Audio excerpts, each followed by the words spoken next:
ప్రభువైన యేసుక్రీస్తు వారి పవిత్ర నామములో మీ అందరికీ శుభాలు. ప్రార్థించుదామండి. కృపా సత్య సంపూర్ణుడా పరిశుద్ధానికి స్తోత్రములు. నాయన, ఇదిగో కొద్ది విషయాలు మేము ధ్యానము చేసుకున్నట్టుకు ఆశపడుతున్నాము. కనికరించి మీ యొక్క సహాయమును సహవాసమును మా అందరి యందు అనుగ్రహించుమని. యెహోవా మా ఆశ్రయదుర్గమా, నా విమోచకుడా, నా నోటి మాటలు మా అందరి హృదయ ధ్యానములు ఈ సమయమున మీ దృష్టికి అంగీకారములుగా అనుగ్రహించుమని మా రక్షకుడైన యేసుక్రీస్తు వారి పేరున ప్రార్థించుచున్నాము తండ్రి, ఆమేన్. ప్రియులారా, ఇప్పుడు మనము ఈ వీడియోలో చూడబోయేటువంటి విషయాలు సంఘ లిటర్జీకి సంబంధించినటువంటి విషయాలు. ఇవి సీనియర్ దైవజనులకు, ఎక్కువగా వేదాంతం చదివినటువంటి దైవజనులకు వారందరికీ తెలిసినవే. వారందరికీ ప్రత్యేకంగా వందనాలు తెలియజేస్తున్నాను. అయితే తెలియని వారిమి చాలామంది ఉన్నాము ఈ విషయాలు.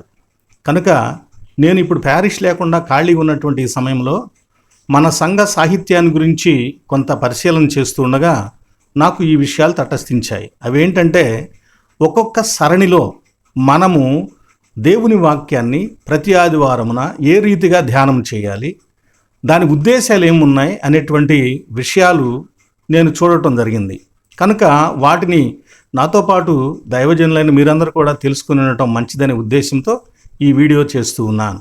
కనుక దైవ సేవకులు తప్పనిసరిగా దీనిని చివరి వరకు కూడా చూడండి, లైక్ చేయండి, ఇతరులకు కూడా షేర్ చేయండి, సబ్స్క్రిప్షన్ చేయించండి, మా కొరకు ప్రార్థన చేయండి. ఇక ముఖ్యంగా లిటర్జికల్ చర్చెస్లో వాక్య ధ్యానము ఆదివారమున ఏ రీతిగా ఉంటుంది. మనకు ఒక లిటర్జీ ఉంది మన సంఘానికి. ఈ సంఘ సాహిత్యము ఆరాధన, దైవలేఖనాలను అర్థం చేసుకోవటం, సంఘాన్ని క్రమముగా నడిపించుకోవటం మొదలైనటువంటి పద్ధతులను మనకు తెలియచేస్తూ ఉంటుంది. అలాగే ప్రతి సంవత్సరము లిటర్జికల్ ఇయర్, క్రైస్తవ సంఘ సంవత్సరమును కొన్ని ప్రత్యేకమైనటువంటి విభాగాలుగా ఏర్పాటు చేశారు. అడ్వెంట్తో ప్రారంభమై క్రిస్మస్ తర్వాత ఆదివారాలు, ఎపిఫానియా తర్వాత ఆదివారాలు, రూపాంతరము, లెంట్, తర్వాత ఈస్టర్ తర్వాత ఆదివారాలు, ఆరోహణము, పెంతెకోస్తు, త్రిత్వ పండుగ, ఆ తర్వాత త్రిత్వం తర్వాతి ఆదివారాలు, ఇలా కొన్ని భాగాలు చేశారు. మొత్తం మీద సంవత్సరాన్ని 2 భాగాలు చేయొచ్చు. 2 భాగాలు ఏంటంటే, ఒక 6 నెలలు పండుగలు ఉండేటువంటి సీజన్, ఫెస్టివల్ సీజన్ అన్నారు. మరొక 6 నెలలు పండుగలు లేని సీజన్, దాని నాన్ ఫెస్టివల్ సీజన్ అన్నారు. లేదా సాధారణ కాలము, పెంతెకోస్తు కాలము, త్రిత్వ కాలము అని మాట్లాడుతూ ఉంటారు. మనము త్రిత్వ కాలము అని వ్యవహరిస్తూ ఉంటాం. ఇలా పండుగలు లేని కాలం ఏదంటే త్రిత్వ కాలము. త్రిత్వ పండుగ తరువాత మరలా అడ్వెంట్, క్రిస్మస్ వరకు కూడా మనకు పండుగలు ఏమీ ఉండవు. అయితే 2 రకాల పండుగలు ఉంటాయండి. ఒకటి ఆ ప్రాంతంలో జరిగేటువంటి ప్రత్యేకమైనటువంటి పండుగలు. ఉదాహరణకు మన తెలుగు ప్రాంతంలో లూథరన్ సంఘాలలో గాస్పల్ డే, సువార్త దినోత్సవం జరుపుతాం. ఇది మనమే జరుపుతాం, వేరే లూథరన్ సంఘాలు జరుపుకోవు. ఇలాగూ రెండవది స్థానిక సంఘ పండుగలు. అంటే స్థానికంగా ఉన్నటువంటి సంఘానికి కూడా కొన్ని ప్రత్యేక పండుగలు ఉంటాయి. అవి ఏంటవి? ఉదాహరణకు చెప్పుకోవాలంటే church building dedication anniversary day, ఇలాంటివి ఉంటూ ఉంటాయి. మధ్యలో వచ్చే రిఫార్మేషన్ డే తప్ప, మరి కొంతమంది పరిశుద్ధులను జ్ఞాపకం చేసుకునేటువంటి రోజులు తప్ప మిగిలిన లిటర్జికల్ ఫెస్టివల్స్ అంటూ ఏమి ఉండని కాలమే ఈ త్రిత్వ కాలం. అందుకే దీన్ని సాధారణ కాలం అని కూడా అంటూ ఉంటారు. ఈ త్రిత్వ కాలము 27 ఆదివారాలు ఉంటుంది. అంటే సంవత్సరంలో సగం ఉంటుంది. ఈ సంవత్సరంలో సగభాగాన్ని మనము దేవుని వాక్యాన్ని ఎలా ధ్యానం చేస్తే బాగుంటుంది అనేటువంటి ఉద్దేశంతో పూర్వకాలంలో పండితులైన వారు లిటర్జీ అంతా సెట్ చేసేటప్పుడు దానిలో వాక్య భాగములు 5 సిరీస్గా, 5 సరణులుగా ఏర్పాటు చేసి ఒక్కొక్క సరణిలో ఒక్కొక్క ఆదివారం ఏ పాఠం ఉండాలి, ఏ పాఠం తర్వాత ఏ పాఠం ఉండాలి, అవి ఎందుకోసం అక్కడ ఉండాలనేటువంటి ఒక ఉద్దేశాన్ని కలిగి ఏర్పాటు చేశారు. మిగిలిన సరణులన్నీ సంగతి పక్కన ఉంచితే ఈ డి సరణిలో త్రిత్వ కాలంలో 27 ఆదివారాల్లో మనము ధ్యానం చేయటానికి ప్రత్యేకించి లేఖన భాగాలను ఒక ముఖ్య విషయమును అనుసంధానం చేస్తూ ఏర్పాటు చేశారు. దీనినే మనం ఏమనుకోవచ్చు అంటే గోల్డెన్ థ్రెడ్, బంగారు తీగ. మన కంసాలి వారు బంగారు తీగకు మంచి అందమైన విలువైనటువంటి అమూల్యమైన ముత్యాలు కూర్చి దాన్ని చక్కని హారంగా తీర్చిదిద్దుతారు. అలాగే త్రిత్వంలోని 27 ఆదివారాలను పూర్వకాలంలో పండితులు ఏం చేశారంటే ఒక మంచి అంశాన్ని, మూలాంశాన్ని ఏర్పాటు చేసి ఆ మూలాంశానికి తగినట్లుగా ప్రతి ఆదివారము లేఖన భాగములను, సువార్త పాఠ్య భాగములను ముఖ్యంగా మూలంగా చేసుకొని ఏర్పాటు చేయటం జరిగింది. కనుక ఇప్పుడు మనం చెప్పుకునే విషయాలు సువార్త పాఠ్య భాగమును ఆధారంగా చేసుకున్నటువంటి ముఖ్య అంశాలు. అయితే లూథరన్ సంఘంలో మనం ఎప్పుడు ప్రసంగించేది కూడా గాస్పల్ టెక్స్ట్ బేస్గా చేసుకొని ప్రసంగాన్ని సిద్ధం చేసుకుంటూ ఉంటాం, ప్రసంగిస్తూ ఉంటాం. ఇది మనకందరికీ తెలిసినటువంటి విషయమే. ఇక డి సరణిలో త్రిత్వకాలమునకై ఏర్పాటు చేయబడిన గోల్డెన్ థ్రెడ్ ఏమిటంటే, బంగారు తీగ ఏమిటంటే ద కింగ్డమ్ ఆఫ్ హెవెన్, పరలోక రాజ్యము. ఈ పరలోక రాజ్యము అనేటువంటి మూలాంశమును ధ్యానించుటకై 27 ఆదివారాలను 5 భాగాలు చేశారు. ఆ 5 భాగాల్లో మనం ఎన్ని ఆదివారాలు ఏ భాగం ఉంటాయో, ఏ ఆదివారమున ఏ టెక్స్ట్ ఏ ఉద్దేశంతో ధ్యానం చేస్తామో, ఈ 5 భాగాల్లో ఒక్కొక్క భాగంలో ఏ అభిప్రాయాన్ని కలిగి ఉండి ఏ విషయాన్ని మనం సంఘానికి తెలియచేయటానికి ధ్యానిస్తామో ఆ విషయాలన్నీ కూడా మీకు తెలియచేస్తాను. అయితే దీనికంటే ముందు కాలంలో, ఇలా టెక్స్ట్ ఏర్పాటు చేయబడినటువంటి కాలంలో పండితులైనటువంటి వారు సంఘంలో ఈ త్రిత్వ కాలంలో ఏమి ధ్యానం చేసేవాళ్ళు అంటే 3 భాగాలు చేసుకునేవాళ్ళు అంట. సామాన్యంగా ఒక భాగంలో దేవుని గురించి, తండ్రి, కుమార, పరిశుద్ధాత్మ, దైవత్వ లక్షణాలు మొదలైనటువంటి యాట్రిబ్యూట్స్ అనేకమైన వాటిని వారు ధ్యానించేవారంట. ఆ తర్వాత విశ్వాసము, ప్రారంభము, దాని ఎదుగుదలను గురించి ధ్యానించేవాళ్ళట. అలాగే క్రైస్తవ సంఘము, దాని యొక్క ప్రారంభము, ఉనికి, దాని యొక్క జీవన విధానము మొదలైనటువంటి విషయాలను ధ్యానం చేసేవాళ్ళంట. ఇలాగూ 3 భాగాలను ధ్యానించేవాళ్ళట. కానీ తర్వాత కాలంలో ఈ ముఖ్యాంశాన్ని ఏర్పాటు చేసి దీనికి మరలా 5 భాగాలను ఏర్పాటు చేశారు. వీటిని ఈ సమయంలో మనం ధ్యానం తెలుసుకుందాం. అయితే త్రిత్వం తర్వాత మొదటి ఆదివారంలో కూడా కొన్నిసార్లు త్రిత్వ ధ్యానమే కొనసాగుతుంది. ఉదాహరణకి డి సరణిలో మనం త్రిత్వం తర్వాత మొదటి ఆదివారంలో పాత నిబంధన లేఖన భాగం చూసినట్లయితే ద్వితీయోపదేశ కాండము 4వ అధ్యాయం 6వ అధ్యాయం ఉంటుంది. ఈ ద్వితీయోపదేశ కాండము 6వ అధ్యాయంలో ఉన్నటువంటి సంగతి ఏమిటి? 4 నుంచి 13 వరకు, ద్వితీయోపదేశ కాండం 6వ అధ్యాయం 4 నుంచి 13 వరకు ఉన్నటువంటి సంగతి ఏంటి? నీ దేవుడైన యెహోవా అద్వితీయుడైన యెహోవా. కనుక ట్రినిటీ కాన్సెప్ట్ దీనిలో కొనసాగుతుంది కాబట్టి ధ్యానం చేసుకోవచ్చు. ఇలాగూ ప్రతి ఆదివారమును కూడా ధ్యానిస్తూ ఉంటారు. ఆ మొదటి త్రిత్వ పండుగ, తర్వాతి ఆదివారము కొన్నిసార్లు త్రిత్వమును గురించే ధ్యానం చేసేవారట. ఇక ఇప్పుడు ప్రిలారా, ఈ సంవత్సరం డి సరణిలో పరలోక రాజ్యము, ద కింగ్డమ్ ఆఫ్ హెవెన్ అనే విషయాన్ని ధ్యానించడానికి 5 భాగాలు చేశారని చెప్పాను కదా. ఈ 5 భాగాలు ఏమిటో చెబుతాను చూడండి. మొదటి భాగము, వీటిని 5 సబ్ సర్కిల్స్ అని అంటారు, ఉపభాగములు. మొదటి భాగము పాపి మరియు పరలోక రాజ్యము. రెండవ భాగంలో పరలోక రాజ్యంలో జీవితము, the life in the kingdom. మూడవది పరలోక రాజ్య స్వభావ లక్షణములు, the characteristics of the kingdom. 4వదిగా పరలోక రాజ్య అవసరతలు, the requirements of the kingdom. 5వదిగా పరలోక రాజ్యము ఎలా సంప్రాప్తమగును, the consummation of the kingdom. ఇలాగూ పరలోక రాజ్యాన్ని 5 భాగాలుగా చేసి ధ్యానాలను ఏర్పాటు చేయటం జరిగింది. ఇప్పుడు 5 భాగాలలో మొదటి భాగం, ఈ మొదటి భాగాన్ని కూడా మళ్ళా 2 భాగాలు చేశారు. ఈ సబ్ సైకిల్ని మళ్ళా 2 సబ్ సర్కిల్స్గా చేయటం జరిగింది. అంటే మొదటి భాగంలో మొత్తం 6 ఆదివారాలు ఉంటాయి. అంటే త్రిత్వం తర్వాత మొదటి ఆదివారం నుంచి త్రిత్వం తర్వాతి 6వ ఆదివారం వరకు మొదటి భాగాన్ని ధ్యానిస్తామండి. ఇక మొదటి భాగమునకు సంబంధించి వివరాలను చూద్దాం. మొదటి భాగం ఏంటది? పాపి మరియు పరలోక రాజ్యం, the sinner and the Kingdom.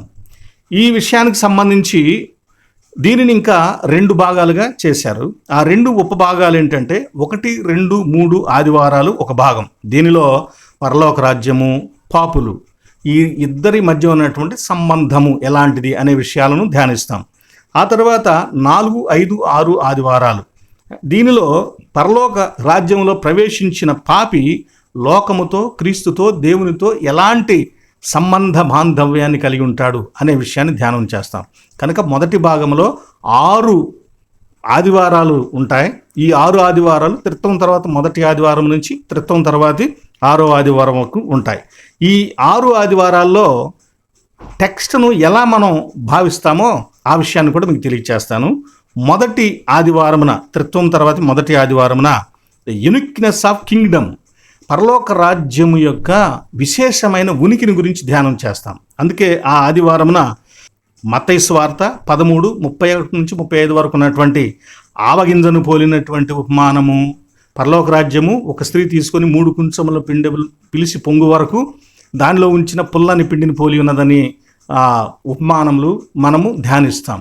అంటే దానిలో పరలోక రాజ్యము ఈ లోకంలో ఎలా ఉనికిలోకి వస్తుంది, ఎలా ఉనికిలో ఉంది, దాని విశిష్టత ఏమిటి అని ఆ మొదటి ఆదివారం ధ్యానం చేస్తాం. లేదా ఒకవేళ ద్వితీయోపదేశకాండాన్ని ఆధారంగా చేసుకుంటే త్రిత్వమును గురించే ఇంకా కంటిన్యూ చేసుకుని ధ్యానం చేయొచ్చు. ఇక రెండవ ఆదివారం, త్రిత్వం తర్వాత రెండవ ఆదివారమున మనము ఇట్ ఇస్ ఫర్ సిన్నర్స్, పరలోక రాజ్యము పాపుల కొరకు ఏర్పాటు చేయబడి ఉన్నది. అంటే నీతిమంతులకు లేదా అని అనుకోవద్దు, అది కాదు. నీతిమంతులకు ఎప్పుడు పరలోక రాజ్యం తెరవబడి ఉంది, కానీ పాపులకు లేదు అనేది అప్పటి వరకు ఉన్న ప్రభువు వచ్చే వరకు ఉన్నటువంటి బోధ. కానీ పాపులకు కూడా అది ద్వారం తెరిచింది అని తెలియచేయబడటం కోసమై ఏర్పాటు చేయబడినటువంటిది. దీన్ని ధ్యానాంశంగా అందుకే పరలోక రాజ్యం పాపులను చేర్చుకుంటకు సిద్ధంగా ఉన్నదని పాపులకు తెలియచేయటం. అంటే పరలోక రాజ్యమే పాపుల్ని పిలవటం ప్రారంభించింది. దీనికోసమై మత్తయి సువార్త 9వ అధ్యాయం 9-13 వరకు ఉన్న సుంకపు మెట్టు నద్ద కూర్చున్నటువంటి మత్తయిని పిలవటం గురించి ధ్యానం చేస్తాం. ఇక మొదటి భాగంలో 3వ ఆదివారం, అంటే త్రిత్వం తర్వాతి 3వ ఆదివారం, పరలోక రాజ్యములో పాపులు ప్రవేశించుచు దేవుడు ఇచ్చిన అవకాశాన్ని సద్వినియోగం చేసుకుంటూ ఉన్నారు తెలుసుకోండి అని తెలియజేసేటువంటి ధ్యానాన్ని మనము ఈ రోజున జరిగిస్తాం. దీనికోసమై ప్రాడిగల్ సన్, చిన్న కుమారుడు యొక్క వృత్తాంతమును లూకా 15:11-32 వరకు ఉన్నటువంటి లేఖనాన్ని ధ్యానిస్తాం. ఇక త్రిత్వం తర్వాతి 4వ ఆదివారమున పరలోక రాజ్యంలో ప్రవేశించినటువంటి పాపులు ఏ రీతిగా లోకము పట్ల వారి యొక్క భావన ఉండాలి, వారు లోకముతో ఎలా ఉండాలి, ఇన్నాళ్ళు వాళ్ళు తిరిగినటువంటి పాపులుగా జీవించిన ఈ పాపపు లోకములో వారు ఏ రీతిగా వ్యవహరించాలి అనేటువంటి విషయాన్ని గురించి ధ్యానం చేయటం కోసమై లోకానికి వాళ్ళు ఉప్పును వెలుగై ఉండాలి అని తెలియచేస్తూ మత్తయి సువార్త 5:13-16 వరకు ఏర్పాటు చేయబడిన లేఖనాన్ని ధ్యానిస్తాం. మరి ఆ తర్వాత త్రిత్వం తర్వాత 5వ ఆదివారం, దీనిలో ధ్యానాంశం ఏముంటుందంటే పరలోక రాజ్యంలో ప్రవేశించిన పాపి తన రక్షకుడైన క్రీస్తుని గురించి, ఆయన దైవత్వం గురించి ఒక సంపూర్ణమైన అవగాహన కలిగి ఉండాలి. ఆ అవగాహన కలిగి ఉండటమే కాదు, దానిని గురించి ధైర్యంగా లోకంలో ఒప్పుకోగలగాలి అనేటువంటి ఒక భావనతో మనము వాక్యాన్ని ధ్యానిస్తాం. ఎప్పుడు త్రిత్వం తర్వాత 5వ ఆదివారంలో. దీని కొరకు లూకా సువార్త 9వ అధ్యాయము 18-26 వరకు ఉన్న యేసుక్రీస్తు వారు శిష్యులను అందరూ నన్ను గురించి ఏమనుకుంటున్నారు అని అడిగినప్పుడు కొంతమంది ఏమో యోహాన్ అనుకుంటున్నారు, కొంతమంది ఏమో ఏలియా అనుకుంటున్నారు అని ఇలా మాట్లాడినప్పుడు మీరేమనుకుంటున్నారు అన్నప్పుడు పేతురు భక్తుడు నీవు సజీవుడు అని దేవుని క్రీస్తు అని చెప్పాడు చూసారా, అది ఆ వాక్యాన్ని ధ్యానిస్తాం అన్నమాట. ఇక ఈ మొదటి భాగంలో చివరి ఆదివారం, అంటే త్రిత్వం తర్వాత 6వ ఆదివారమున మనము ధ్యానించేటువంటి అంశం ఏంటంటే పరలోకంలో ప్రవేశించినటువంటి పాపి దేవుని పట్ల, తండ్రి పట్ల ఎలాంటి స్థితిని కలిగి ఉండాలంటే వినమ్రత, బాధ్యత, ఆయన మాటకు విధేయత వహించేవాడుగా ఉండాలి అని, పరలోక రాజ్యంలో పాపి ఇలా ఉండాలి, దేవుని పట్ల ఇలా ఉండాలని మనము ధ్యానిస్తాం. దాని కొరకై మత్తయి సువార్త 21వ అధ్యాయము 28-32 వరకున్న లేఖన భాగంలో ద్రాక్ష తోటలో పనిచేయటానికి 2 కుమారులను నీవు వెళ్ళి పనిచేస్తావంటే ఒకడేమో నేను వెళ్ళనంటాడు, ఇంకోడేమో నేను వెళ్తానంటాడు. తండ్రి వాళ్ళిద్దరిని కూడా అలా అడిగాడు. వాళ్ళలో వెళ్తానన్నవాడు వెళ్ళలేదు, వెళ్ళనన్నవాడు మనసు మార్చుకుని వెళ్ళి పనిచేశాడు. కనుక బాధ్యత, విధేయత కలిగిన వారై ఉండాలని, దేవుని చిత్తానికి లోబడి జీవించేవారై ఉండాలని తెలియచేయబడుతుంది. ఇలా మొదటి భాగంలో పరలోక రాజ్యము, పాపులు, దానితో వారికి ఉండేటువంటి సంబంధ బాంధవ్యాలు, ఈ విషయాలను ధ్యానం చేస్తాం. ఇప్పుడు రెండవ భాగం అండి. రెండవ భాగంలో పరలోక రాజ్యములో జీవనము, the life in the Kingdom అనేటువంటి అంశాన్ని ధ్యానిస్తాం. దీనిలో 4 ఆదివారాలు ఏర్పాటు చేయబడ్డాయి. 4 ఆదివారాల టెక్స్ట్లు ఏర్పాటు చేయబడ్డాయి. అంటే త్రిత్వం తర్వాత 7వ ఆదివారం, 8వ ఆదివారం, 9వ ఆదివారం, 10వ ఆదివారం, ఈ 4 ఆదివారాల లేఖనాలను ఒక మెట్టు, ఇంతవరకు ధ్యానించినటువంటి దానికంటే ఒక మెట్టు ఇంకా పైకి ఎక్కినట్లుగా, పాపులను గురించినటువంటి ఇంకా మరింత జాగ్రత్తగా పరలోక రాజ్యంలో వారి యొక్క పరిస్థితులను గురించి కూడా ధ్యానిస్తాం. కాబట్టి ఈ 2వ భాగములో 7వ ఆదివారం, అంటే త్రిత్వం తర్వాత 7వ ఆదివారంలో గ్రోత్ ఇన్ ద కింగ్డమ్, పరలోక రాజ్యంలో ప్రవేశించిన పాపి యొక్క ఆత్మీయ అభివృద్ధిని గురించి, అది క్రమక్రమంగాను సక్రమంగాను ఎదుగుదల ఉంటుంది అని ధ్యానిస్తాం. దీని కొరకై మార్క్సు వార్తలో 4వ అధ్యాయం 26 నుంచి 29 వరకు విత్తనము మొలకెత్తడం గురించి, మొదట మొలకను, తర్వాత ఇన్నును, ఆ తర్వాత ముదురు గింజలను మొలుస్తుంది అని తెలియచేయబడినటువంటి లేఖనాన్ని, ఉపమానాన్ని ధ్యానిస్తాం. 2వ భాగంలో 2వ పాఠం త్రిత్వం తర్వాత 8వ ఆదివారమున, దీనిలో పరలోక రాజ్యములో ఈ లోకములో వలెనే పరిశుద్ధమైనటువంటి సంబంధ బాంధవ్యాలు ఏర్పడి ఉంటాయి అనేటువంటి సంగతిని మనము ధ్యానిస్తామండి. దీని కొరకు మత్తయి సువార్త 12వ అధ్యాయము 46వ వచనం నుంచి 50వ వచనం వరకు ఉన్నటువంటి లేఖన భాగం. యేసుక్రీస్తు వారు ఒక చోట బోధిస్తూ ఉండగా ఆ తల్లి సహోదరులు వచ్చినప్పుడు కొంతమంది అన్నారు, అయ్యా ఇదిగో నీ సహోదరులు నీ తల్లి వచ్చారని అన్నారు. అప్పుడు ప్రభు ఏమన్నారు, ఎవరు నా తల్లి, ఎవరు నా సహోదరుడు, పరలోకమందున్న నా తండ్రి చిత్త ప్రకారం చేయువారే నా సహోదరులు, నా తల్లి అని ఆయన చెప్పారు. ఆ విషయాన్ని ఆధారంగా చేసుకొని పరలోక రాజ్య సంబంధాలు, పరిశుద్ధమైనటువంటి సంబంధాలు అనేటువంటి అంశాన్ని మనము ధ్యానిస్తాం. ఇక 9వ ఆదివారం, అంటే 2వ భాగములో 3వ పాఠం అన్నమాట. 9వ ఆదివారం త్రిత్వం తర్వాత, ఇది పరలోక రాజ్యములో దేవుడు జీవమును, గొప్ప సమృద్ధి అయిన జీవమును దాచి రహస్యంగా ఉంచాడు అనేటువంటి అంశాన్ని ధ్యానిస్తాం. ట్రెజర్ ఇన్ ద కింగ్డమ్, మత్తయి సువార్త 13:44 నుంచి 46 వరకు, పరలోక రాజ్యము పొలములో కూడా దాచబడినటువంటి ధనమును చూచి తనకు కలిగిందంత అమ్మి కొంటాడు చూసారా, ఆ అంశాన్ని, దాని గురించి మనము ధ్యానిస్తాం. అలాగే 2వ భాగములో ఇక చివరి ఆదివారము, అంటే త్రిత్వం తర్వాత 10వ ఆదివారము, ద డేంజర్ ఆఫ్ వరల్డ్, ఈ ప్రపంచంలో పరలోక రాజ్యంలో ప్రవేశించిన వ్యక్తులకు ప్రమాదం ఉంది, శ్రమలు ఉన్నాయి, కష్టాలు ఉన్నాయి అని కూడా అవగాహన కలిగి ఉండాలి అనే అంశాన్ని ధ్యానిస్తాం. దీనికి మత్తయి సువార్త 23:34 నుంచి 39 వరకు ఉన్న లేఖన భాగంలో యెరూషలేమును గురించి ప్రభు మాట్లాడుతూ, ఇదిగో నేను మీ యొద్దకు ప్రవక్తలను, జ్ఞానులను, శాస్త్రులను పంపుచున్నాను, మీరు వారిలో కొందరిని చంపి సిలువ వేయుదురు, కొందరిని కొరడాలతో కొట్టి పట్టణము నుండి పట్టణము తరుముదురు అని చెప్పినటువంటి సంగతిని ధ్యానిస్తాం. ఇలాగూ మనం ఈ 4 ఆదివారాలు 2వ భాగంలో పరలోక రాజ్యంలో జీవన విధానం ఎలా ఉంటుంది, ఏమై ఉంటుంది అనేటువంటి విషయాలను ధ్యానిస్తామండి. ఇక ఇప్పుడు 3వ భాగాన్ని ధ్యానం చేద్దామండి. 3వ భాగంలో మొత్తం 8 ఆదివారాలు ఏర్పాటు చేయబడ్డాయి. 8 ఆదివారాలు అంటే త్రిత్వం తర్వాతి 11వ ఆదివారం నుంచి త్రిత్వం తర్వాతి 18వ ఆదివారం వరకు ఏర్పాటు చేయబడింది. ఈ 8 ఆదివారాల్లో ధ్యానించేటువంటి ప్రాథమిక అంశం ఏంటంటే, పరలోక రాజ్యం యొక్క స్వభావ లక్షణాలకు సంబంధించినటువంటి చిహ్నములను ధ్యానిస్తాము. దీనికి త్రిత్వం తర్వాత 11వ ఆదివారమున ధ్యానించేటువంటి అంశము లవ్. ఇది పరలోక రాజ్యం యొక్క విశేషమైన లక్షణమై ఉన్నది కనుక ప్రేమను గురించి ధ్యానిస్తాం. ఏ ప్రేమ? లూకా సువార్త 7వ అధ్యాయం 36-50 వరకు ఉన్నటువంటి టెక్స్ట్ బేస్డ్గా పాపాత్మురాలు యేసుక్రీస్తు వారిని ఆయన దగ్గరకు వచ్చినప్పుడు ఆయన మాట్లాడినటువంటి మాట, ఈమె విస్తారముగా ప్రేమించను గనక ఈమె పాపములు క్షమింపబడి ఉన్నవి అనేటువంటి మాటను ఆధారంగా చేసుకొని పరలోక రాజ్యము ప్రేమ కలిగినటువంటి లక్షణము ప్రధానంగా కలిగి ఉంది అని ధ్యానిస్తాం. తర్వాత త్రిత్వం తర్వాత 12వ ఆదివారమున మనము ధ్యానించేటువంటి అంశము లిబర్టీ, స్వాతంత్రము, స్వేచ్ఛ. పరలోక రాజ్యం యొక్క సహజ స్వభావము స్వేచ్ఛ, స్వాతంత్రము అనేటువంటి అంశమును ధ్యానిస్తాం. దీని కొరకు యోహాను సువార్త 8వ అధ్యాయం 31 నుంచి 36 వరకు ఉన్న లేఖన భాగంలో సత్యము మిమ్మును స్వతంత్రులనుగా చేయును. గుర్తుపెట్టుకోండి ప్రియులారా, దేవునికి ఉన్నటువంటి గొప్ప లక్షణం ఏంటంటే ఆయన స్వేచ్ఛను, స్వాతంత్రాన్ని ఇస్తాడు. ఒక పశువును గనక మనము కర్ర తీసుకుని వెంట వెళుతూ ఎప్పుడు మనం మళ్ళేస్తుంటాం చూసారా, అటు వెళ్ళకోకుండా ఇటు వెళ్ళకోకుండా జాగ్రత్తగా, అలా చేసి మా పశువులు మంచి అంటే పెద్ద గొప్పతనం ఏం కాదు. వదిలిపెట్టినా దగ్గర లేకున్నా అవి క్రమంగా నడుచుకుంటూ ఉంటే అది మా పశువులు మంచివని చెప్పుకోవటానికి గొప్పగా ఉంటుంది. అలాగే దేవుడు కూడా ఏం చెయ్యాలో ఏం చేయకూడదో చెబుతాడు. చేస్తావా చేయకుండా ఉంటావా అనేది నీ ఇష్టం. ఆ స్వేచ్ఛను మనకు వదిలిపెడతాడు. ఆదామవ్వలకు కూడా అలాగే స్వేచ్ఛను ఇచ్చాడు కదా. అలాగే యేసుక్రీస్తు వారిని గురించి కూడా ఆయన చేయవలసిందంతా చేశాడు. స్వీకరిస్తావా లేక స్వీకరించకుండా నరకానికి పోతావా అనేది మన ఇష్టం, స్వేచ్ఛ స్వాతంత్రం. పరలోక రాజ్యంలో ప్రవేశించిన తర్వాత కూడా, యేసునందు విశ్వాసం ఉంచిన తర్వాత కూడా అలాంటి స్వేచ్ఛనే దేవుడు మనకి ఇస్తూ ఉన్నాడు.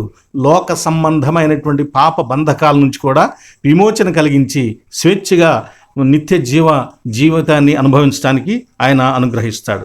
ఇక స్నేహితులారా, 13వ ఆదివారం త్రిత్వం తర్వాత సాక్రిఫైస్. పరలోక రాజ్యంలో ఉన్నటువంటి గొప్ప లక్షణము సమర్పణ పరలోక రాజ్యంలో ప్రవేశించిన వ్యక్తుల్లో ఉంటుంది. దీని కొరకు మార్కు సువార్త 12వ అధ్యాయము 41 నుంచి 44 వరకున్న ఒక బేద విధవరాలు 2 కాసులు సమర్పించినటువంటి సందర్భమును మనము ధ్యానిస్తాం. త్రిత్వం తర్వాత 14వ ఆదివారంన సౌండ్నెస్ అంటే ఒక సమృద్ధి అయినటువంటి స్థితి అని మనం చెప్పుకోవచ్చు. దీని కొరకు యోహాను సువార్త 5వ అధ్యాయము 1 నుంచి 14 వచనాల వరకు ఉన్నటువంటి లేఖనము 38 సంవత్సరాల నుంచి బెతెస్దా కోనేరు దగ్గర పడి ఉన్నటువంటి పక్షవాయువు రోగిని ప్రభువు బాగు చేయుట, తర్వాత అతన్ని మళ్ళా దేవాలయంలో కలుసుకుని స్వస్థత పొందావు, మరి ఎక్కువ పాపం కలుగుతున్నట్టు మరి ఎక్కువ కీడు కలుగుకుంటున్నట్లు నీవు మళ్ళా పాపం చేయొద్దు అని హెచ్చరించినటువంటి ఆ సంఘటనలను మనము ఆధారంగా చేసుకొని పరలోక రాజ్యములో ప్రవేశించినటువంటి వ్యక్తి ఎలా ఉండాలి అంటే శారీరక ఆత్మీయ ఆరోగ్యవంతమైనటువంటి స్థితిని కలిగి ఉంటాడు. అది పరలోక రాజ్యంలో లభిస్తుంది అని తెలియచేయబడుతుంది. ఆ తర్వాత 15వ ఆదివారం, త్రిత్వం తర్వాత 15వ ఆదివారంలో అఫ్లిక్షన్స్. పరలోక రాజ్యము మైత్రీ స్వభావం, అనురాగము, ఆప్యాయతలు కలిగినటువంటిదిగా తెలియచేయబడుతుంది. యోహాను సువార్త 11వ అధ్యాయం 1 నుంచి 11 వచనాల్లో యేసు మార్తను, ఆమె సహోదరిని లాజరును ప్రేమించెను అనేటువంటి విషయాన్ని ఆధారంగా ధ్యానిస్తాం. పరలోక రాజ్యంలో ప్రేమానుబంధములు దేవుడు కలిగి ఉన్నాడనేటువంటి విషయాన్ని. 16వ ఆదివారం, త్రిత్వం తర్వాత 16వ ఆదివారము కన్సోలేషన్. పరలోక రాజ్యం యొక్క ఉచిత లక్షణము ఉచితంగా మనిషికి సహకారమును అందించుట, ప్రోత్సాహమును అందించుట అనేటువంటి అభిప్రాయంతో ఈ మత్తయి సువార్త 11వ అధ్యాయము 25 నుంచి 30 వరకు నా యొద్దకు రండి, నేను విశ్రాంతి మీకు కలుగజేస్తాను, నేను ఇస్తాను విశ్రాంతి, ఒక ప్రోత్సాహము, ఒక వాగ్దానము, దేవుని యొక్క కమిట్మెంట్ దీనిలో మనకు కనిపిస్తుంటుంది. కనుక పరలోక రాజ్యము ప్రోత్సహించేదిగా ఉంటూ ఉన్నదని తెలియచేయబడుతుందన్నమాట. ఇక త్రిత్వము తర్వాత 17వ ఆదివారంలో పరలోక రాజ్యం యొక్క విశాల దృక్పథాన్ని గురించి ధ్యానిస్తాం. అంటే మత సంబంధమైనటువంటి ఆచారాలు అంతకుముందు పాత నిబంధనలో దేవుడు ఇచ్చాడు. వాటిలో మానవతా విలువలకు కూడా ప్రాధాన్యతనివ్వకోకుండా శాస్త్రులు, పరిసయ్యులు మొదలైనటువంటి వారు నడుచుకుంటూ ఉన్నారు, చాలా కఠినంగా నడుచుకుంటున్నారు. కనుక ప్రభువు ఈ పరలోక రాజ్య సంబంధమైనటువంటి బోధను తెలియచేస్తూ పరలోక రాజ్యము వాటికి కొంత వెసులుబాటు ఇస్తూ ఉన్నదని, మత సంబంధమైన ఆచారాలు మనిషి కోసమే కానీ మనిషి వాటి కోసం కాదు అన్నట్లుగా తెలియచేస్తాడు. అందుకే ఆ రోజున మత్తయి సువార్త 12వ అధ్యాయము 1 నుంచి 8 వచనాల్లో విశ్రాంతి దినమున పంట చేలల్లో పడి శిష్యులు యేసుక్రీస్తు వారు వెళుతూ ఉండగా శిష్యులకు ఆకలయ్యి కంకులను కోసి నలుపుకొని తింటూ ఉంటారు. అది చూసి పరిసయ్యులు ప్రభువును, నీ శిష్యులు విశ్రాంతి దినమని ఇలా చేయటం సరైనది కాదు, తప్పు చేస్తున్నారు అని చెప్పినప్పుడు ప్రభువు దావీదును గురించి తెలియచేస్తాడు, యాజకులు బలులర్పించడానికి గురించి తెలియచేస్తాడు. కనుక పరలోక రాజ్యం విశ్రాంతి దినము మనిషి కొరకే కానీ మనిషి విశ్రాంతి దినం కోసం కాదు అని మత చట్టాలలో, ఆచారాలలో మానవత్వ విలువలకు ప్రాధాన్యత ఇవ్వాలి అనేటువంటి సంగతిని మనం ధ్యానిస్తాం. పరలోక రాజ్యం యొక్క తత్వం, విశాల దృక్పథం అది. అలాగే త్రిత్వం తర్వాత 18వ ఆదివారం అంటే ఈ 3వ భాగంలో చివరి ఆదివారంన ఫ్రీడమ్ ఫ్రమ్ మ్యామోనిజం. అంటే పరలోక రాజ్యంలో ప్రవేశించినటువంటి వ్యక్తులలో ఉండవలసినటువంటి ప్రాథమిక లక్షణం ధనాపేక్షను త్యజించిన వారై ఉండాలి, ధనాపేక్ష లేనివారై ఉండాలి. ఇందుకొరకు మార్కు సువార్త 10వ అధ్యాయము 17 నుంచి 27 వరకు ఉన్న లేఖనంలో ఒక వ్యక్తి ప్రభు దగ్గరకు వచ్చి మోకరించి నిత్యజీవం పొందడానికి నేనేం చెయ్యాలి అని అడిగినప్పుడు ఆజ్ఞలు పాటించమంటాడు. నేను బాల్యం నుంచి వాటిని పాటిస్తానని ఆ వ్యక్తి తెలియచేస్తాడు. అప్పుడు ప్రభు అన్నాడు, సరే నీకు ఇంకా ఒకటి కొదువుగా ఉంది, నీకు ఉన్న ఆస్తిని అమ్మి బీదలకు ఇచ్చి వచ్చి నన్ను వెంబడించమంటాడు. అతడు మిగులు ఆస్తి గలవాడు కాబట్టి వ్యసన పడుతూ వెళ్ళిపోతాడు. అంటే ఇక్కడ అతనికి ఉన్న ఆస్తి, ఆ ఆస్తి మీద ఉన్నటువంటి కాంక్ష నిత్య జీవాన్ని కోల్పోయేటట్టు చేసింది. కాబట్టి పరలోక రాజ్యంలో ఉండేటువంటి వ్యక్తి, పరలోక రాజ్యాన్ని కోరుకునే వ్యక్తి, పరలోక రాజ్యపు స్వభావాల్లో ఒక ప్రాథమికమైన స్వభావం ఏంటంటే ఖచ్చితంగా ఉండవలసింది ధనాపేక్ష లేనివారై ఉండవల్లని. ఇవి మొత్తం మీద 1, 2, 3 భాగములు. 4వ భాగమును ధ్యానిస్తాం. 4వ భాగము మనం ధ్యానించేటువంటి మూల విషయం ఏంటంటే పరలోక రాజ్య అవసరతలు లేక సామర్థ్యాలు అని కూడా అనుకోవచ్చు. The requirements of the Kingdom అని దీన్ని మనం ధ్యానిస్తాం. ఈ 4వ భాగంలో మొత్తం 5 ఆదివారాలు ఉంటాయి. అంటే 18వ ఆదివారం వరకు 3వ భాగం అయిపోయింది కదా. 19వ ఆదివారం నుంచి 19, 20, 21, 22, 23 5 ఆదివారాలు ఉంటాయి. కాబట్టి 19వ ఆదివారమున పరలోక రాజ్య వాసులకు ఉండవలసిన ఒక ముఖ్యమైనటువంటి అవసరత ఏంటంటే ఎన్లైటెండ్ ఐస్, వెలిగించబడినటువంటి కన్నులు. అంటే వెలిగించబడిన మనోనేత్రాలు, జ్ఞానము కలిగి ఉన్నవారై ఉండాలని. అంటే ఈజీగా దేవుని విషయాలను గ్రాస్ప్, స్వీకరించగలిగిన, తెలుసుకోగలిగిన, అవగాహన కలిగిన వారై ఉండాలని ఈ ఆదివారంన ధ్యానిస్తాం. దీని కొరకు యోహాను సువార్త 9వ అధ్యాయము 24 నుంచి 41 వరకు ఉన్న లేఖనంలో ఒక గుడ్డివాణిని ప్రభువు బాగు చేసినప్పుడు పరిసయ్యులు వాణిని ఎంతగానో వేధిస్తారు. విశ్రాంతి దినాన నిన్ను ఎవడు బాగు చేశాడని. ఆ సమయంలో అతన్ని వెలివేస్తారు. ప్రభువు అతన్ని వెలివేశారని తెలుసుకుని అతని దగ్గరికి వచ్చి మాట్లాడినప్పుడు అతడు ప్రభువుని అంగీకరిస్తాడు. అక్కడ ప్రభువు ఒక స్టేట్మెంట్ చెప్తాడు. అదేంటంటే చూడని వారు చూడవలెను, చూచువారు గుడ్డివారు కావాలని తీర్పు నిమిత్తము నేను ఈ లోకమునకు వచ్చి తిని అని అన్నాడు. అప్పుడు పరిసయ్యులు ఏమన్నారంటే మమ్మల్ని గురించే చెప్పాడని వారికి అర్థమైంది. మేమేమైనా గుడ్డివాళ్ళమా అన్నారు. మీరు గుడ్డివాళ్ళం కాకపోతే మీకు పాపం లేకపోయేది, కానీ మీరు చూస్తున్నామని చెప్పుకుంటున్నారు కాబట్టి మీ పాపం మీకు నిలిచి ఉన్నది అని తెలియజేస్తాడు. కనుక పరలోక రాజ్య వ్యవస్థలో ఉన్నటువంటి వ్యక్తి వెలిగించబడినటువంటి మనోనేత్రములు కలిగిన వాడై ఉండవలెను. రెండవదిగా 4వ భాగంలో త్రిత్వం తర్వాతి 20వ ఆదివారము ఫ్రూట్ఫుల్నెస్, ఫలభరిత జీవిత విధానాన్ని కలిగి ఉండాలి. పరలోక రాజ్యవాసులు దేవునిలో నిలిచి ఉండాలి, అలాగే ఫలభరిత జీవిత విధానాన్ని కలిగి ఉండాలి. దీనికోసమై యోహాను సువార్త 15వ అధ్యాయము 1 నుంచి 8 వచనాల్లో నేను నిజమైన ద్రాక్షవల్లిని, మీరు తీగలు అని చెప్పినప్పుడు నా యందుండిన ఎడల మీరు బహుగా ఫలింతురు అనేటువంటి సంగతిని ధ్యానిస్తామండి. ఇక త్రిత్వం తర్వాతి 21వ ఆదివారము చైల్డ్ లైక్నెస్ లేదా చైల్డ్ హార్ట్ అని కూడా మనం చెప్పుకోవచ్చు. ఈ ఆదివారంన పరలోక రాజ్య వ్యక్తి కలిగి ఉండవలసిన సామర్థ్యం, అవసరత ఏంటంటే చిన్న పిల్లవాడి స్వభావం కలిగి ఉండాలి. చిన్న బిడ్డ వంటి స్వభావాన్ని అతడు కలిగి ఉండాలి, మార్పు చెందాలి చిన్న బిడ్డ వల్లే అనేటువంటి అంశాన్ని ధ్యానిస్తాం. దాని కొరకు మార్కు సువార్త 10వ అధ్యాయము 13 నుంచి 16వ వచనం వరకు ఉన్నటువంటి చిన్న బిడ్డల వల్లే దేవుని రాజ్యమును అంగీకరింపని వాడు అందులో ఏమాత్రమును ప్రవేశింపడని మీతో నిశ్చయముగా చెప్తున్నాను అనే వచనాన్ని మనం ఎక్కువగా ఆధారం చేసుకొని ధ్యానాన్ని కొనసాగిస్తాం. ఇక 22వ ఆదివారం త్రిత్వం తర్వాత 22వ ఆదివారము కంప్లీట్ డివోషన్. అంటే ఏమి ధ్యానిస్తామంటే పరలోక రాజ్యవాసులు సంపూర్ణమైనటువంటి నిమగ్నత, సంపూర్ణమైనటువంటి హృదయపూర్వకమైనటువంటి అంకిత స్వభావం, సిద్ధపాటు, ఆసక్తి, నిత్య ధ్యాన స్థితిని కలిగి ఉండాలనేటువంటి సంగతిని ధ్యానిస్తాం. దీని కొరకు ఏర్పాటు చేయబడిన టెక్స్ట్ ఏంటంటే లూకాసు వార్త 9వ అధ్యాయము 57 నుంచి 62 వరకు యేసుక్రీస్తు వారు ముగ్గురిని పిలుస్తాడు.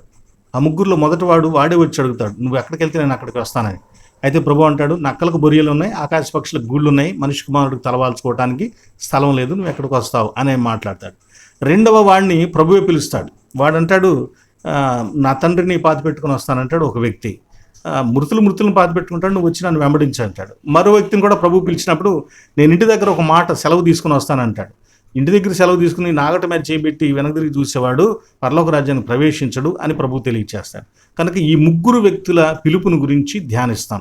అంటే పరలోక రాజ్యమును స్వతంత్రించుకునేటువంటి వ్యక్తి ఏం కలిగి ఉండాలంటే నిత్యము అంకిత స్వభావం, సిద్ధపాటు, ఆసక్తి, నిత్య ధ్యాన స్థితి కలిగిన వాడై ఉండవలసినటువంటి అవసరం ఉంది. త్రిత్వం తర్వాత 22వ ఆదివారం 23వ ఆదివారమున మనము ధ్యానించేటువంటి అంశము ఏంటంటే ఫియర్లెస్నెస్. పరలోక రాజ్య ప్రవేశించినటువంటి వ్యక్తికి ఏమి ఉండకూడదంటే భయం ఉండకూడదు. ఏ భయం ఉండకూడదు? దేవుని భయం ఉండాలి. కానీ లోకములో ఉండేటువంటి భయము ఉండకూడదు. దీనికోసం మత్తయి సువార్త 10వ అధ్యాయం 24-33, ఆత్మను చంపనేరక దేహమునే చంపు వారికి భయపడకుడి, కానీ ఆత్మను దేహమును కూడా నరకములో నశింపజేయగలవానికి మిక్కిలి భయపడుడి అని ప్రభువు చెప్పినటువంటి ఆ వాక్యాన్ని ఆధారంగా చేసుకొని ధ్యానిస్తాం. కనుక మొత్తం మీద ఈ 4వ భాగంలో మనం the requirements of the Kingdom, పరలోక రాజ్యం సంబంధమైనటువంటి అవసరతలు మనం ఏమేమి కలిగి ఉండాలి అనేటువంటి సంగతిని ధ్యానిస్తామండి. ఆ తర్వాత పిల్లరా 5వ భాగం. ఈ 5వ భాగంలో ఇక త్రిత్వం తర్వాత 24వ ఆదివారం నుంచి 27వ ఆదివారం, అంటే 4 ఆదివారాలు, 24, 25, 26, 27. ఇక్కడ ఒక మాట, 26వ ఆదివారం సామాన్యంగా ఎప్పుడు ధ్యానించడానికి అవకాశం ఉండదు. ఎందుకంటే 25 ఆదివారాలతోనే కొన్నిసార్లు సంవత్సరం ముగిసిపోతుండదు కనుక 27వ ఆదివారాన్ని ఏర్పాటు చేసుకుంటూ ఉంటాం. కాబట్టి ఈ కొన్ని సందర్భాల్లో వస్తే అవకాశం రావచ్చు. ఏది ఏమైనా పూర్వంలో ఎందుకైనా మంచిదని 27 ఆదివారాలను ఏర్పాటు చేశారు. కనుక ఈ 4 ఆదివారాలకు కూడా ధ్యానాలని ఏమి చేయాలి అనేది పండితులు ఏర్పాటు చేశారు. వాటిని కూడా మనం తెలుసుకుందాం. ఈ 5వ భాగంలో మనం ధ్యానించేటువంటి అంశం చాలా ప్రాముఖ్యమైనటువంటి అంశం. అదేంటంటే ద కన్జ్యూమేషన్ ఆఫ్ ద కింగ్డమ్, పరలోక రాజ్యము ఎలా సంప్రాప్తిస్తుంది మనకి అనేటువంటి విషయాన్ని మనం ధ్యానిస్తాం. దీనిలో త్రిత్వం తర్వాత 24వ ఆదివారంలో మొదట ఎటర్నల్ లైఫ్, పరలోక రాజ్యములో మనము నిత్య జీవాన్ని ఎలా పొందగలుగుతాము అనేటువంటి విషయం. ఎలా పొందగలుగుతాం? యేసుక్రీస్తు వారే మనకు దాన్ని అందిస్తాడు, అనుగ్రహిస్తాడు.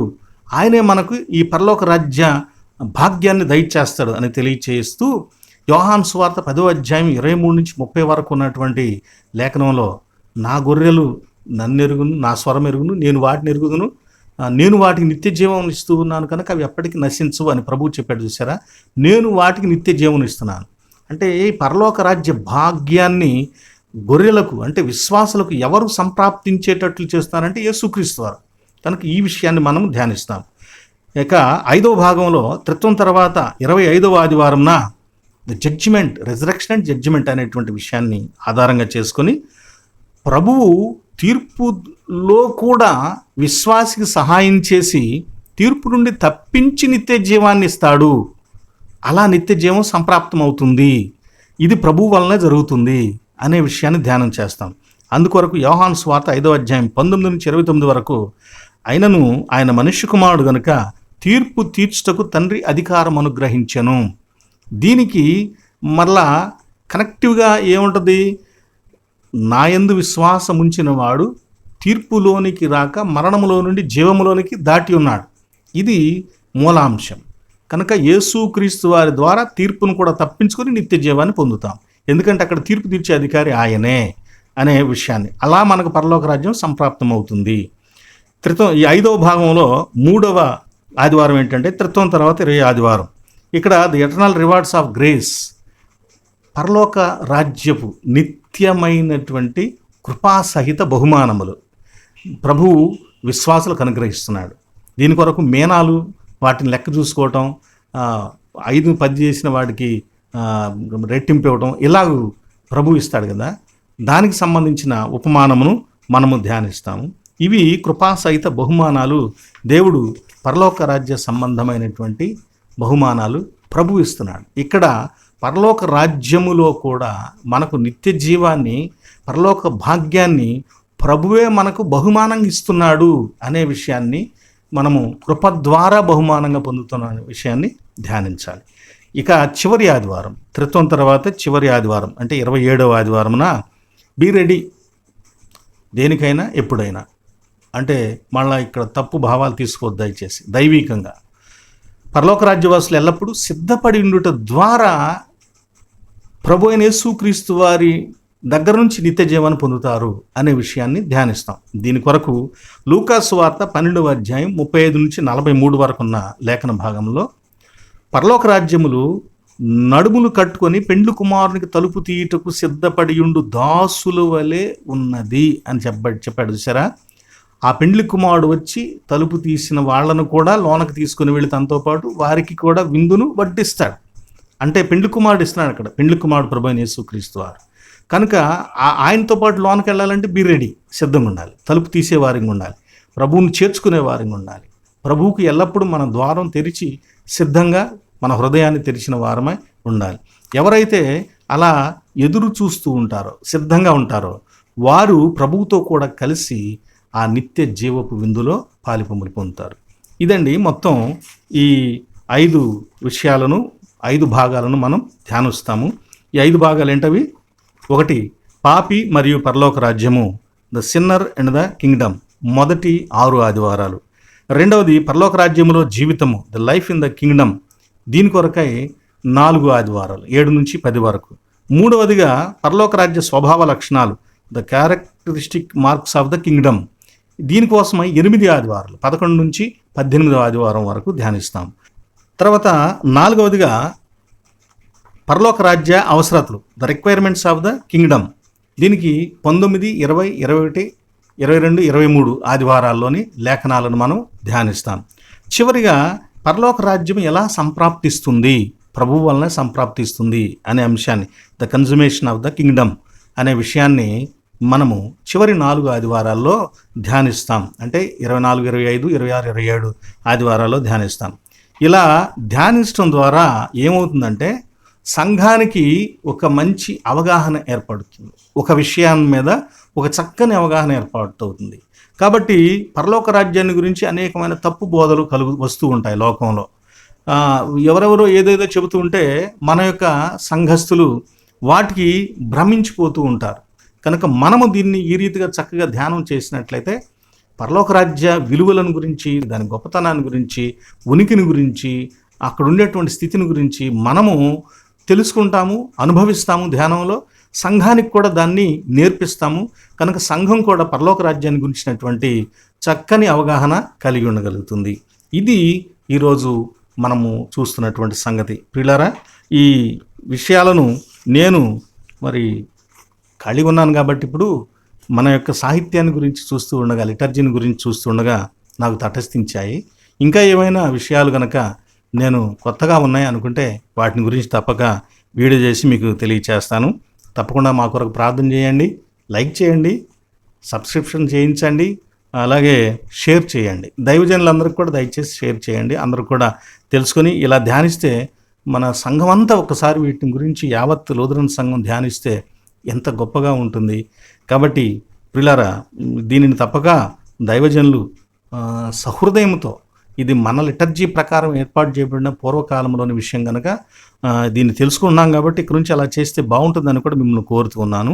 ఒక దేవుని చిత్తం అయితే నాకు అవకాశం ఉంటే వీటికి సంబంధించినటువంటి వాక్య ధ్యానాలను కూడా ప్రతి ఆదివారానికి ముందు వీడియో ఏర్పాటు చేయడానికి ప్రయత్నం చేస్తాను. నా ఫోన్ నెంబర్ గుర్తుపెట్టుకోండి. మీ రెస్పాన్స్ నాకు తెలియచేయండి తప్పుకోకుండా.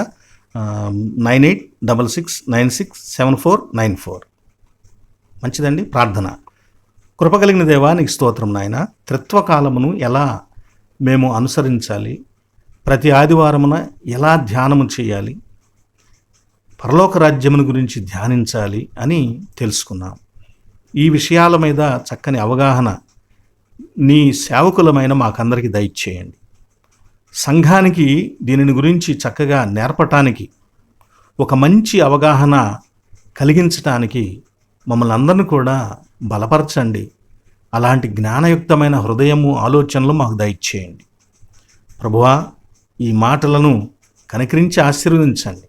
ఇంకా సంఘ సాహిత్యమునకు సంబంధించిన ప్రయోజనకరమైనటువంటి విషయాలు ఎన్నో తెలుసుకోగలిగేటువంటి కృపా సహాయం మాకందరికి కూడా దయచేయమని తండ్రి, ఈ వీడియోని ఇంతవరకు చూచి లైక్ చేస్తున్నటువంటి, అనేకులకు చేరవేస్తున్నటువంటి ఈ నీ దైవజనులను, బిడలను, ప్రతివారిని కూడా ఆశీర్వదించమని యేసుక్రీస్తు వారి పుణ్యనామమున ప్రార్థించి వేడుకొంచున్నాం తండ్రి. ఆమెన్. పరలోకమందున్న మా తండ్రి, నీ నామము పరిశుద్ధపరచబడునుగాక. నీ రాజ్యము మాకు వచ్చునుగాక. నీ చిత్తము పరలోకమందు నెరవేరుచున్నట్లు భూమి యందు నెరవేరునుగాక. మా అనుదిన ఆహారము నేడు మాకు దయచేయము. మా ఎడల అపరాధము చేసిన వారిని మేము క్షమించి ఉన్న ప్రకారము మా అపరాధములను క్షమించుము. మమ్మను శోధనలోనికి తేక దుష్టుని తప్పించు. రాజ్యము, శక్తియు, మహిమ నిరంతరం నీవై ఉన్నవి తండ్రి. ఆమేన్. మన పరమ తండ్రి అయిన దేవుని ప్రేమయు, ప్రభువైన యేసుక్రీస్తు వారి కృపయు, పరిశుద్ధాత్మ దేవుని యొక్క అన్యోన్య సహవాసము సదా మీకు తోడై ఉండి ఆశీర్వదించి అభివృద్ధి చేయునుగాక. ఆమేన్, ఆమేన్, ఆమేన్. మీ అందరికి వందనాలండి. సెలవు. యేసు వచ్చు సమయము లేదు